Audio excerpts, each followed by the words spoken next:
एक समय की बात है। एक शांतिपुर नाम का गांव था। वहाँ बहुत शांति थी। हर कोई चारों तरफ खुशी खुश दिखाई देता था। सारे बच्चे खेलते थे। एक दिन चिंटू और उसकी माँ नदी के किनारे बैठे थे। चिंटू अपनी माँ से बोलता है, माँ, मुझे ये गांव बहुत अच्छा लगता है। मैं पढ़ाई खत्म करने के बाद अपना काम यही खोलूंगा और मैं इस गांव से कभी भी नहीं जाऊंगा, है ना माँ? बस फिर क्या, एक दिन इस गांव को काली चुड़ैल की नज़र लग गई और हंसते खेलते शांतिपुर गांव में एक हादसा हुआ। एक बार नदी के किनारे चिंटू और पिंकी दोनों बैठे होते हैं।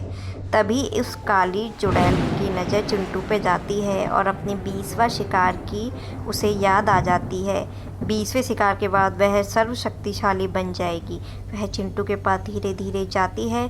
चिंटू पे अपने हाथ से हमला करते हुए उसे बेहोश कर देती है और इतने में पिंकी घबरा जाती है और पिंकी वहाँ से उठ के भाग जाती है। चुड़ैल की घटना को घर में बताने के लिए बड़ी हिम्मत जुटाती है और वह चिंटू की माँ को देखकर बिल्कुल रह नहीं पाती है और धीरे धीरे उनके पास जाती है और सारी घटना का वर्णन करती है।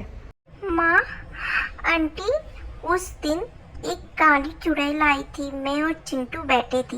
वह काली चुड़ैल उन पर हमला करने वाली थी और वह चिंटू को पीछे से बेहोश करके उठा के ले गई और उसने बोला कि अब मेरा मकसद पूरा हुआ, अब मैं 20वां बलिदान लगाऊंगी और चिंटू के साथ साथ मैं भी सर्वशक्तिशाली बन जाऊंगी और गांव पे राज करूंगी। यह सब सुन के गांव वाले पुलिस के पास गए और पुलिस ने बोला, देखिए, आपके चिंटू को किसी ने चोरी नहीं किया है, चुड़ैल ने ही लिया है, तो आपको तांत्रिक के पास जाना होगा। तब गांव वालों ने मिलकर सलाह करी कि हमें तो तांत्रिक के पास ही जाना चाहिए।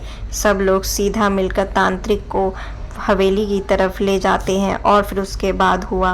अच्छा, आ गए हैं ये लोग। अब ये यहाँ से बच के थोड़ी ना जाएंगे और अपने साथ किस पागल से तांत्रिक को ले आए हैं। बाबा, जरा पीछे मुड़ के देखो, वो चुड़ैल आपको देख रही है।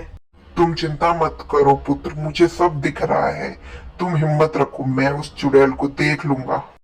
अरे ओ मूर्खो, वहाँ क्या आपस में बातें कर रहे हो? जरा दम है तो मुझसे लड़के दिखाओ, जरा मेरे पास तो आओ, किसको लाए हैं?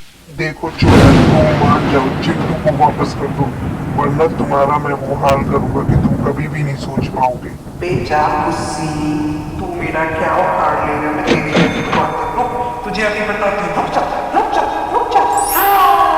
क्या करे, अब क्या करे? मुझे बहुत डर लग रहा है। क्या करे, क्या करे? तुम सब पीछे हो जाओ, मैं अपनी तंत्र विद्या का यूज कर रहा हूँ। पीछे हट जाओ। हट जा तांत्रिक, हट जा। ओम भीम भगवान फिर ओम भीम भीम जू आ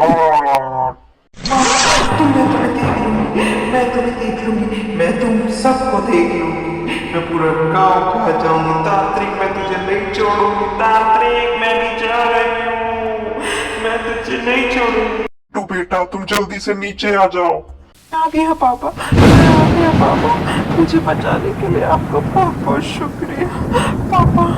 पापा, पापा जल्दी आओ मेरे पास। पापा, आप मेरे को बचाने आ गए पापा। तुम ठीक हो ना चिंटू? हमें तुम्हारी बहुत फिक्र थी चिंटू। चलो चिंटू बेटा, जाओ अपनी माँ के पास। माँ, माँ, माँ। तुम ठीक हो ना बेटा चिंटू? रो मत माँ, मैं वापस आ गया हूँ माँ, और मैं कभी भी नहीं जाऊंगा माँ, और मैं तुम्हारे कहने पर ही हमेशा बाहर जाया करूंगा। मैं तुम्हारी सारी बात मानूंगा माँ। ठीक है सुनीता, तो मैं चलता हूँ, लेकिन अपने बेटे को भी समझाओ, नदी के किनारे ज्यादा रात तक ना खेले, वहाँ चुड़ैल और भूत का वास होता है। चलो अब मैं चलता हूँ। उसके बाद हम सब घर जाते हैं और पापा हम सबको एक बात बताते हैं। बच्चों, देर रात तक खेलना अच्छी बात नहीं होती है। अपने घर पर खेलो, अपने आंगन में खेलो। ज्यादा देर रात तक बाहर जाना भी अच्छा नहीं होता है। ठीक है ना? अब हम सब मिलके यहीं रहेंगे। ठीक है।